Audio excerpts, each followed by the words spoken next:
Hello, नमस्कार दोस्तों, आपका स्वागत है हमारे यूट्यूब चैनल पर। आज हम बात करेंगे संविधान के अनुच्छेद के बारे में यानी आर्टिकल के बारे में और हम उनको बारी-बारी से समझाते भी जाएँगे। तो पहले बात करते हैं संविधान के जो अनुच्छेद है यानी आर्टिकल जो ट्रिक है, तो पहला अनुच्छेद कहता है मतलब इंडिया यूनियन ऑफ स्टेट मतलब भारत राज्यों का संघ है जिसका नाम है भारत यानी देश का नाम है भारत। अच्छा, आर्टिकल 2 कहता है अनुच्छेद 2 कहता है न्यू स्टेट यानी संसद नए राज्यों को भारत में शामिल कर सकती है। ओके। अनुच्छेद तीसरा कहता है यानी बाउंड्री चेंज यानी राज्यों की जो सीमा है, नाम है, क्षेत्र है, वो बदल सकते हैं। ओके। फिर बात करते हैं आर्टिकल 4 की। आर्टिकल 4 कहता है पार्लियामेंट पावर। ठीक है, पार्लियामेंट पावर यानी यह सब करने की शक्ति संसद के पास है। ये जो शक्ति है वो कौन कर सकती है? संसद कर सकती है। ओके। फिर बात करेंगे नागरिकता। नागरिकता कहाँ से शुरू होती है? 5 से लेके 11 तक नागरिकता शुरू हो जाती है। तो पांचवा जो अनुच्छेद है वो कहता है संविधान लागू होते समय नागरिक कौन होगा? ये कौन तय करता है? आर्टिकल अनुच्छेद 5 तय करता है। ओके। फिर आर्टिकल 6 यानी वो कहता है सिटीजन बाई माइग्रेशन यानी पाकिस्तान से आए लोगों की नागरिकता जब बंटवारा हुआ था उसके बाद जो लोग पाकिस्तान से भारत आए उनके लिए आर्टिकल क्या है? 6 है। ठीक है। ओके। फिर आर्टिकल 17 यानी अनुच्छेद 17 कहता है पाकिस्तान गए लोगों की नागरिकता खत्म। वहां से जो आए उनको आर्टिकल 6 में, जो यहाँ से पाकिस्तान गए वो आर्टिकल 7 में यानी पाकिस्तान गए लोगों की नागरिकता खत्म।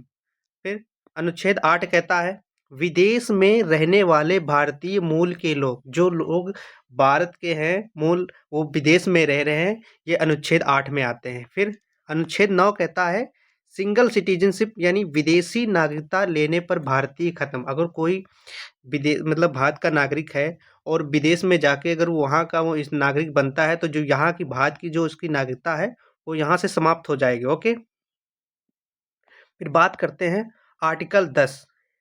जो आर्टिकल 10 है वो कहता है पार्लियामेंट कंट्रोल यानी नागरिकता जारी रहने के लिए नियम क्या क्या है। अच्छा, फिर बात करेंगे हम अनुच्छेद 11 यानी अनुच्छेद 11 कहता है नागरिकता कानून बनाने का अधिकार किसके पास रहेगा? संसद के पास रहेगा। ओके।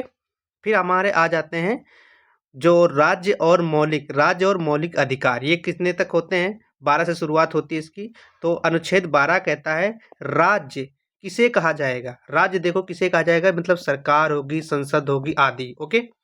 फिर अनुच्छेद 13 कहता है कि मौलिक अधिकारों के खिलाफ कानून अमान्य। ओके।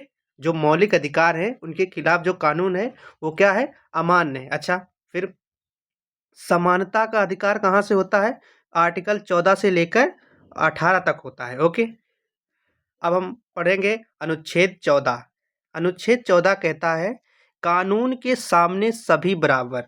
जो हमारा कानून है वो सभी के लिए समान है। फिर अनुच्छेद 15 कहता है धर्म, जाति, लिंग के आधार पर भेदभाव नहीं होगा। फिर आर्टिकल 16 कहता है सरकारी नौकरी में समान अवसर, सभी के लिए समान अवसर। ओके। फिर जो आर्टिकल 17-18 है, ठीक है, जो आर्टिकल 17 है वो कहता है छुआछूत पूरी तरह खत्म। ओके। आर्टिकल 18 कहता है सरकार कोई भी उपाधि नहीं देगी, यानी उपाधियों का अंत आर्टिकल 18 में, और अस्पृश्यता का अंत यानी छुआछूत का अंत ये आएगा आर्टिकल 17 में। फिर स्वतंत्रता का अधिकार यानी 19 यानी आर्टिकल 19 से लेके 22 तक है। तो आर्टिकल 19 कहता है बोलने की आज़ादी, घूमने की आज़ादी, काम करने की आज़ादी, जैसे 6 आज़ादी जो हमें किससे मिलती है? आर्टिकल 19 से मिलती हैं। ओके। फिर बात करेंगे हम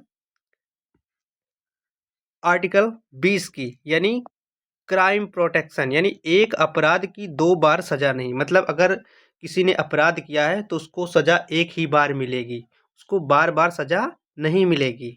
अच्छा, आर्टिकल 21 कहता है जीवन और व्यक्तिगत स्वतंत्रता का अधिकार है। आर्टिकल 21 देखो, 21 तो ये जीवन स्वतंत्रता वाला, और जो 21 ए है यानी 6 से 14 साल तक मुफ्त शिक्षा जो जूनियर सरकारी स्कूल होते हैं। ओके।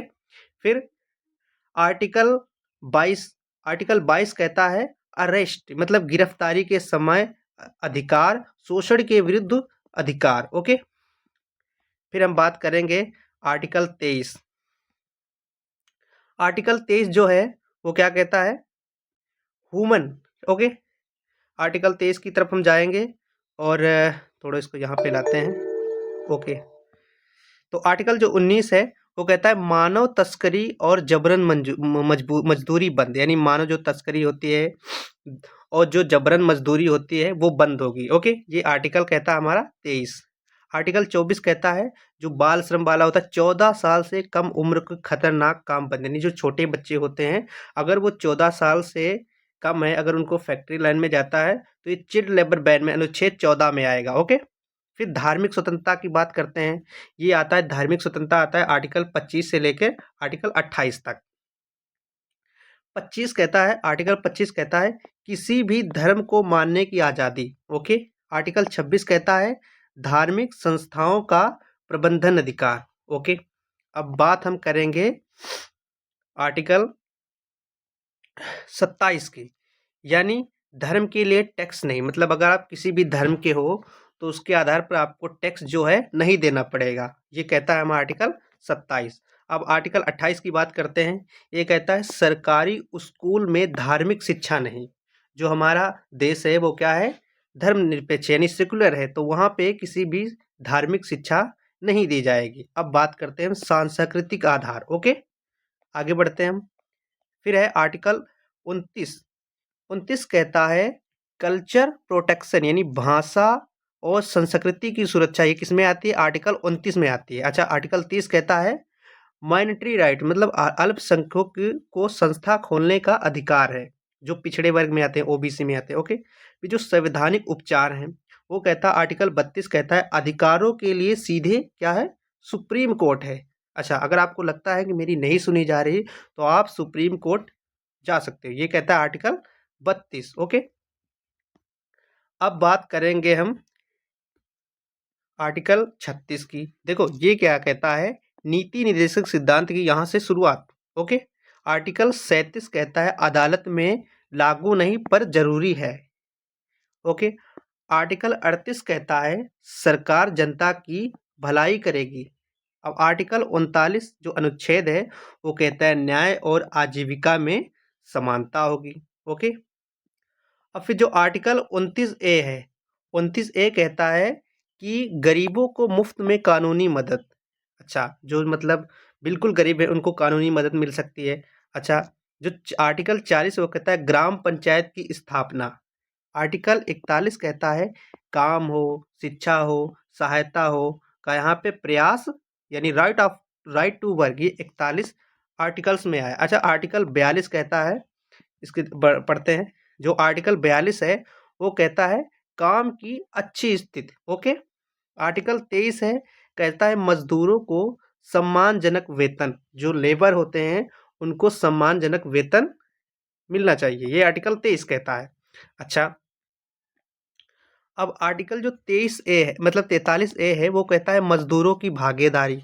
आर्टिकल जो 44 है वो कहता है समान नागरिक संहिता का लक्ष्य। आर्टिकल 45 कहता है कि बच्चों की प्रारंभिक शिक्षा, चिल्ड एजुकेशन, यानी 1 से लेके 8 तक। अच्छा, जो आर्टिकल 46 है वो कहता है SC ST मतलब SC ST का विशेष संरक्षण, जो गरीब तबके के लोग होते हैं। ओके, फिर बात करेंगे 47। आर्टिकल 47 कहता है पोषण और स्वास्थ्य सुधार। आर्टिकल 48 है वो कहता है गायों का संरक्षण। ओके, जो 48A आर्टिकल है वो कहता है पर्यावरण और वन सुरक्षा। ओके, फिर बात करेंगे आर्टिकल 49। आर्टिकल 49 कहता है राष्ट्रीय स्मारकों की रक्षा करना, ये आर्टिकल 49 में आता है। आर्टिकल 50 हमारा कहता है कि न्यायपालिका को कार्यपालिका से अलग किया जाए। ठीक है, ये अलग है। ओके, ये हमारे हो गए टोटल 50 अनुच्छेद यानी आर्टिकल। अगर हम